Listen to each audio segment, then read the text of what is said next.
নমস্কার বন্ধুরা, গয়ায় পিণ্ডদান করতে যাবেন কিভাবে, কোথা থেকে যাবেন, বাস কোথা থেকে পাবেন, ট্রেন কোথা থেকে পাবেন, আর কোনো উপায় আছে কিনা ইত্যাদি বিভিন্ন বিষয় নিয়ে জানতে চেয়ে আমাকে যারা যারা কমেন্ট করেছিলেন আমার বিভিন্ন ফেসবুক পোস্টে গত কদিন ধরে, এবং বাংলাদেশ থেকে, পশ্চিমবঙ্গের বিভিন্ন জেলা থেকে, ত্রিপুরা রাজ্যের বিভিন্ন অংশ থেকে, আসাম থেকে এবং অন্যান্য রাজ্য থেকে অনেকে জানতে চেয়েছেন, অনেকে কমেন্ট করে তারা গয়ায় পিণ্ডদান করার বিভিন্ন পন্থা পদ্ধতি, কিভাবে যাবেন, কোথায় থাকবেন ইত্যাদি ইত্যাদি নানান বিষয় নিয়ে জানতে চেয়েছেন। তাদের উদ্দেশ্যে আমি আগামী কদিন ধরে একের পর এক পার্ট 1, পার্ট 2, পার্ট 3 এরকম করে করে আমি ইনফরমেশনগুলো দেব। গয়াতে কিভাবে থাকবেন, কোথায় যাবেন, কিভাবে ইত্যাদি ইত্যাদি ব্যাপার, বেড়ানোর জায়গায় বা কী কী আছে ইত্যাদি সম্বন্ধে দেব।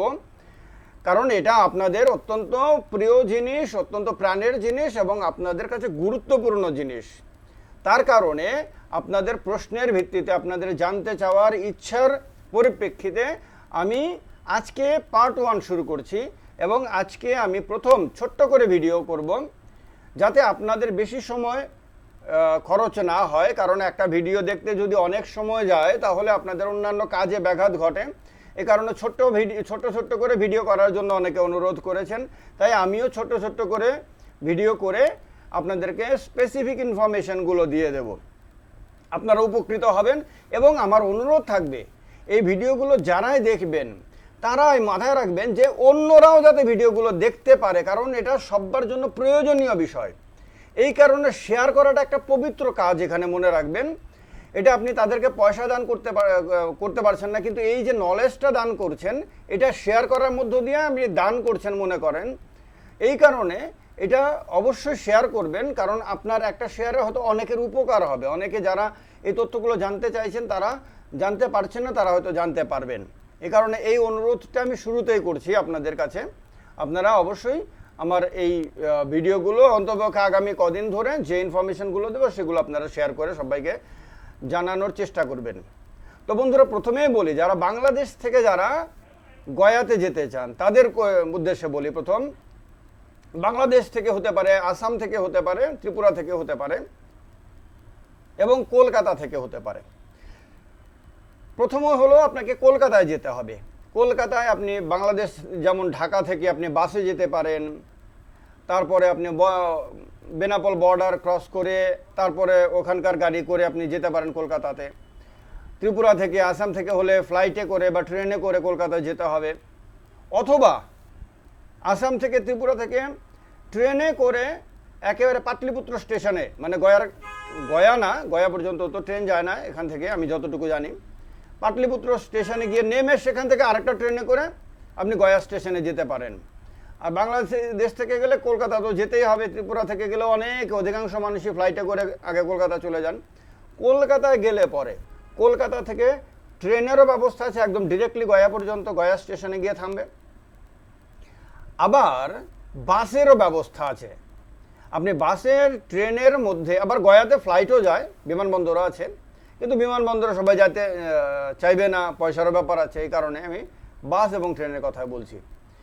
আপনি যদি ট্রেনে যেতে চান তাহলে আপনি অনলাইনে ইন্ডিয়ান রেলের ওয়েবসাইটে গিয়ে সেখান থেকে আপনি টিকিট কাটতে পারেন। মেক মাই ট্রিপ, ইক্সিগো ইত্যাদি যে ওয়েবসাইটগুলো আছে সেগুলোর মাধ্যমে আপনি টিকিট কাটতে পারেন।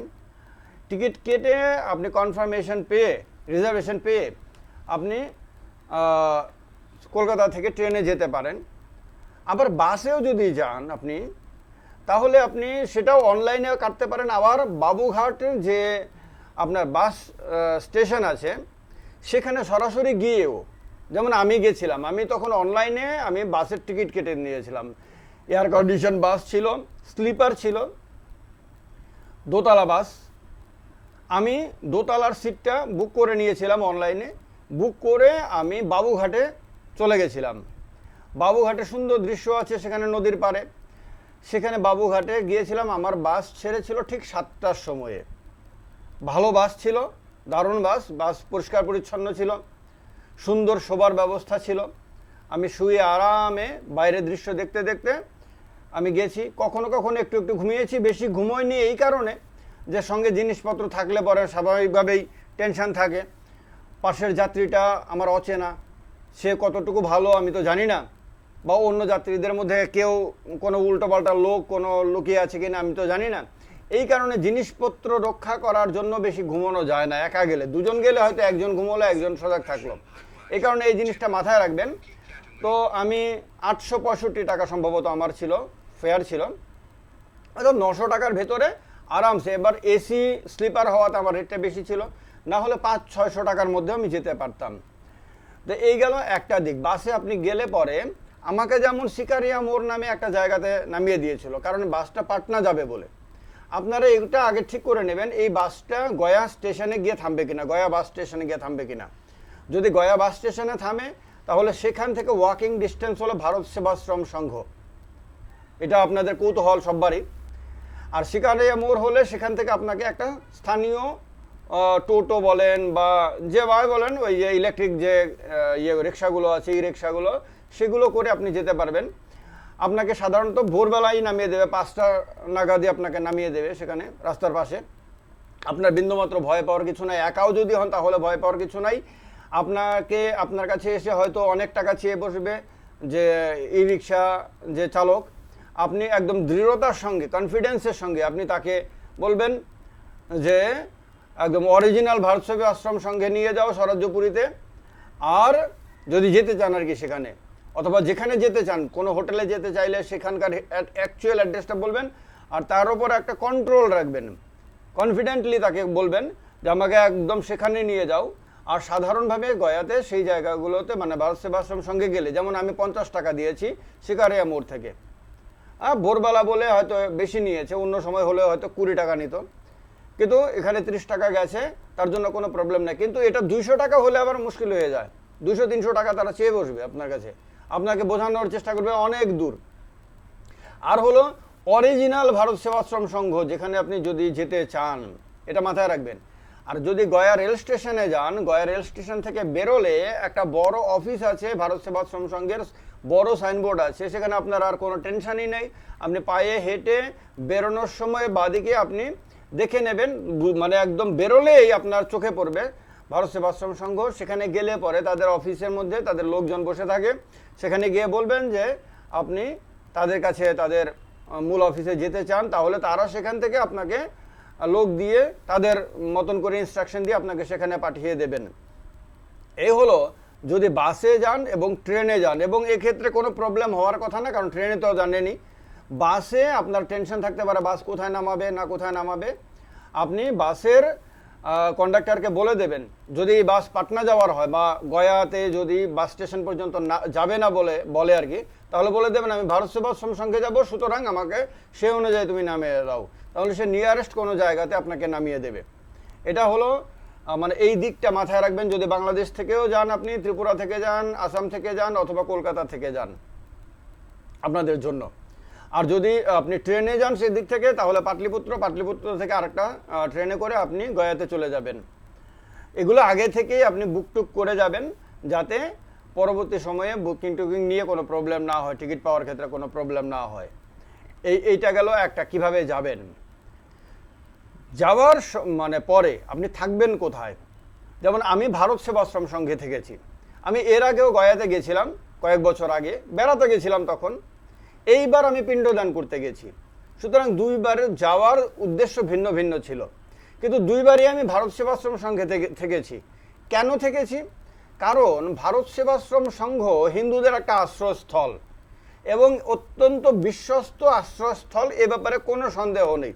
পৃথিবীতে যেখানে যেখানে ভারত সেবাশ্রম সংঘ আছে সেখানে সেখানে যে কোনো হিন্দু নিঃসন্দেহে নিঃসংকোচে কোনো টেনশন ছাড়া আরামে থাকতে পারেন। আরামে বলতে আমি 5 স্টার হোটেলের আরামে বলছি না, আমি বলছি মানসিকভাবে আরামে থাকতে পারেন। কারণ সেখানে এটা নিশ্চিত যে সেখানে থাকা সাধু সন্তরা আপনাকে এক বিন্দু মিথ্যা কথা বলবেন না, আপনার কোনো ক্ষতি হয় এমন কোনো মানে দিক নির্দেশনা করবেন না, এবং আপনার অসুবিধা হয় এমন কোনো কারণ তারা হবেন না। তারা আপনাকে অবশ্যই আপনাকে সঠিক দিশা দেখাবেন, আপনার অসুবিধা যাতে না হয়, অসুবিধা যাতে দূর হয়, সেই অনুযায়ী তারা আপনাকে নির্দেশনা দেবেন। এ ব্যাপারে আমি নিঃসন্দেহ, এ ব্যাপারে আমার মনের মধ্যে কোনো সন্দেহ নেই। কারণ ভারত সেবাশ্রম সংঘের অনেকগুলো কার্যালয়ে আমি বিভিন্ন সময় থেকেছি। দিল্লিতে থেকেছি, শিলংয়ে থেকেছি, গয়াতে থেকেছি, বারাণসীতে থেকেছি, আরও কোথায় থেকেছি কিনা আবার অতটা মনে নেই, কিন্তু অন্ততপক্ষে এইগুলি আমি কনফার্ম থেকেছি। এবং সব জায়গাতেই আমি দেখেছি ভারত সেবাশ্রম সংঘ অত্যন্ত মানে আপনার প্রতি কোনো আবেগ দেখাবে না, অতিরিক্ত কোনো আবেগ দেখাবে না, কিন্তু আপনার সঙ্গে কোনো দুর্ব্যবহারও করবে না, আপনার ক্ষতির কোনো কাজ করবে না। এই কারণে ভারত সেবাশ্রম সংঘ তার ফোন নাম্বার আমি দিয়ে দেব, ফেসবুক পেজের কমেন্ট বক্সে দিয়ে দেব। আর যদি আপনি আমাকে ইউটিউব চ্যানেলে দেখছেন তাহলে ইউটিউব চ্যানেলের ডেসক্রিপশানে দিয়ে দেবো। আর একটা কথা বলে দিই, যারা এখন আমার ফেসবুক পেজটিকে সাবস্ক্রাইব করেননি বা ইউটিউব চ্যানেলটিকে মানে ফেসবুক পেজ ফলো করেননি অথবা ইউটিউব চ্যানেলকে সাবস্ক্রাইব করেননি, তারা এই কাজটা করে নেবেন, এতে আপনার উপকার হবে, কারণ নোটিফিকেশান পাবেন। আর যদি মনে রাখেন যে নোটিফিকেশান নাও পান যে আমার ভিডিও আপলোড হলো কি না, কিন্তু আপনি দেখতে চান, তাহলে আমার ফেসবুক পেজ এবং ইউটিউব চ্যানেল মাঝে মধ্যে ভিজিট করে নেবেন বা প্রত্যেক দিন ভিজিট করবেন, কারণ আমি নিয়মিতভাবেই কোনো না কোনো ভিডিও, কোনো না কোনো এমন বিষয়ে আমি করি যে বিষয়গুলো আপনাদের জন্য প্রয়োজনীয়, আপনাদের ভালো লাগার পছন্দের বিষয়। এই কারণে এটা আপনারা একটু আমার মানে পেজ ভিজিট করাটা আপনাদের একটা দৈনন্দিন অভ্যাসে দাঁড়ালে আপনাদের জন্যই ভালো হবে। এই কারণে এটা একটা জিনিস মাথায় রাখবেন। আর হলো ভারত সেবাশ্রম সংঘের আমি ফোন নাম্বার দিয়ে দেবো, এখানে কমিউনিকেশনের বিষয়গুলো দিয়ে দেব, এমনকি অ্যাড্রেসটাও দিয়ে দেব। টেনশন করার কিচ্ছু কারণ নাই। আপনারা প্রয়োজনে স্বামীজিদের সঙ্গে ফোনে কথা বলে, যেমন আমিও ফোনে কথা বলেছিলাম, আমি যাওয়ার আগে ফোন করেছিলাম, আমি জিজ্ঞেস করেছিলাম যে আমি অনলাইন বুক করবো কি না। আমাকে স্বামীজি বলেছিলেন কোনো টেনশনে কিছু নেই, আপনি চলে আসুন, চলে এলে আপনি ঘর নিয়ে নিতে পারবেন। এবং আমি দেখেছি অধিকাংশ মানুষ, আমি দাঁড়িয়ে থেকে আরও অনেক মানুষকে দেখেছি বাংলাদেশ থেকে, কলকাতা, পশ্চিমবঙ্গের বিভিন্ন জায়গা থেকে, বিভিন্ন আসাম টাসাম থেকে, তারা সবাই এরকমভাবেই আগে থেকে ঠিক না করে তারা গেছেন, গিয়ে সেখানে রুম নিয়েছেন। কেউ নিয়েছেন AC room, air condition room আছে সেখানে, 1500 1800 টাকা এরকম রেট মোটামুটি পড়ে। আবার অনেকে নিয়েছেন ডরমিটারি, নন এসি ডরমিটারি, সেখানে অনেকে আছেন এক পরিবারে অনেক লোক গেছেন, তো তারা হয়তো 3টা 4টা বেড এরকম রুম নিয়েছেন, তারা একসাথে থেকেছেন, সেখানেও অল্প পয়সাতে, আমার মনে হয় পার হেড যদি হিসাব করেন তাহলে অল্প পয়সায় হবে। আমি যেমন একটা নন এসি রুম নিয়েছি, সিঙ্গেল রুম নিয়েছি, এটার মধ্যে অ্যাটাচড ল্যাট্রিন বাথরুম ছিল, ভালো ব্যবস্থা, জলের দারুণ ব্যবস্থা, এবং মানে কি বলবো এটাকে, ইন্টারন্যাশনাল যে কমোড আর কি, মানে সেই কমোডের ব্যবস্থাও ছিল। আর পরিচ্ছন্নতা, ঘরটা একদম পরিষ্কার পরিচ্ছন্ন, সাধারণ খাট, এর সঙ্গে একটা মশারি, একটা মানে ইয়ে দিয়ে দিয়েছেন, বেড কভার দিয়ে দিয়েছিল। 500 টাকা নিয়েছে। 3 দিন থেকেছি আমি, 3 5 15 1500 টাকা আমি দিয়েছি। কিন্তু এই যে রুমে 3 দিন থেকেছি, কেউ কোনো ধরনের ডিস্টার্ব করেননি, কোনো ঝামেলা ছিল না, শান্ত পরিবেশ, বিনা উপদ্রবে, কোনো বাধা বিঘ্ন ছাড়া আমি সেখানে থেকেছি। এবং সেখানে 2 দিন আমি দুপুরবেলায় আমি প্রসাদ নিয়েছি, মানে অন্ন প্রসাদ সেখানে যে তৈরি হয় প্রত্যেক দিন, তা নিয়েছি। আমি বোধ হয় 60 টাকা করে বোধহয় দিয়েছিলাম, মোস্ট প্রবাবলি যতটুকু মনে আছে, 40 অথবা 60 টাকা আমি দিয়েছিলাম একদিন ভোগ নেওয়ার জন্য। একদম সিম্পল খাবার দেবে আপনাকে, বাড়ি ঘরের খাবারের মতনই, ডাল দেবে আপনাকে, একটা সবজি দেবে, মানে ঘ্যাট যাকে বলি আমরা, এরকম দেবে আপনাকে, কোনো উল্টোপাল্টা খাবার দেবে না, দুটো দেবে বোধহয়, 2টো সবজি দেবে আপনার, খুব টেস্টি খাবার। প্রথমত হলো খেয়ে আমার খুব পবিত্র অনুভব হয়েছে, আর আমি সাধারণ ঘরের ছেলে, সাধারণ খাবার খেতে পছন্দ করি, তো আমি সেই রকমভাবেই সাধারণ খাবার হিসেবেই সেটাকে নিয়েছি। কিন্তু সেই খাবারের মধ্যে, কারণ সন্ন্যাসীদের প্রত্যেক দিন সেই আশ্রমে তারা মন্ত্রোচ্চারণ করেন, তারা আরাধনা করেন, তারা পবিত্রভাবে মানুষের কল্যাণের কথা ভাবেন, সুতরাং সেখানে একটা পজিটিভ ভাইব্রেশন থাকে। সেই ভাইবের মধ্যে যখন রান্নাবান্না হয়, সেই রান্নার মধ্যে একটা দৈবিক অনুভূতি থাকে। এই কারণে এই সাধারণ খাবার খেয়ে আপনি যদি একদম 5 স্টার হোটেলে খাবার খাওয়ার লোকও হন, তাহলে আপনার মধ্যে একটা দারুণ অনুভূতি কাজ করবে। সুন্দরভাবে টেবিল চেয়ারের মধ্যে বসে আপনি সেটা খাবেন, ওপরে মাথার ওপরে ফ্যান চলবে, কোনো এসি টেসি নাই। এই কারণে এটা আপনি করতে পারেন।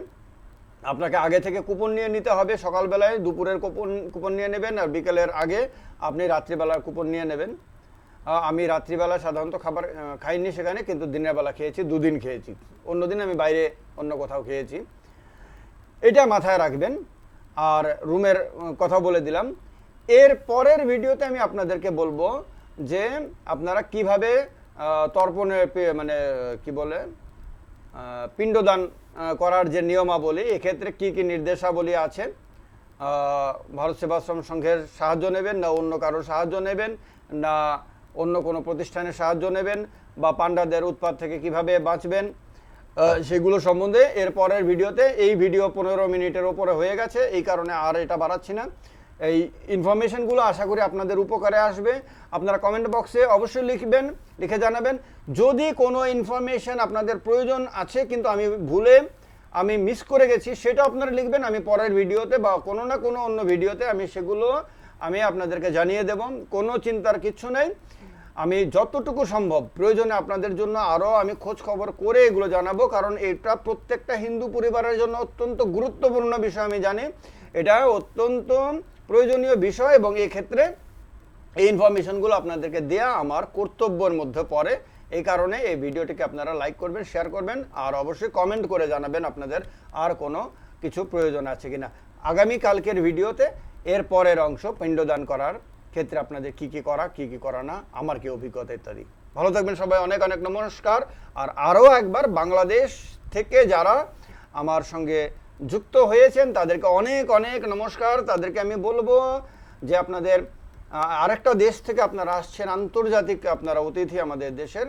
এই কারণে আপনাদের কোনো স্পেসিফিক কোশ্চেন থাকলে অবশ্যই নিঃসংকোচে আমার মেসেঞ্জারে, হোয়াটসঅ্যাপ আমার ফেসবুক পেজের মধ্যে তার লিঙ্কে দেওয়া আছে, সেখানে গিয়ে আপনারা আমাকে অবশ্যই মেসেজ করতে পারেন। আমি চেষ্টা করব আপনাদের প্রশ্নগুলোর উত্তর দিতে। নমস্কার। জয় মা কালী, জয় মা দুর্গা, হর হর মহাদেব।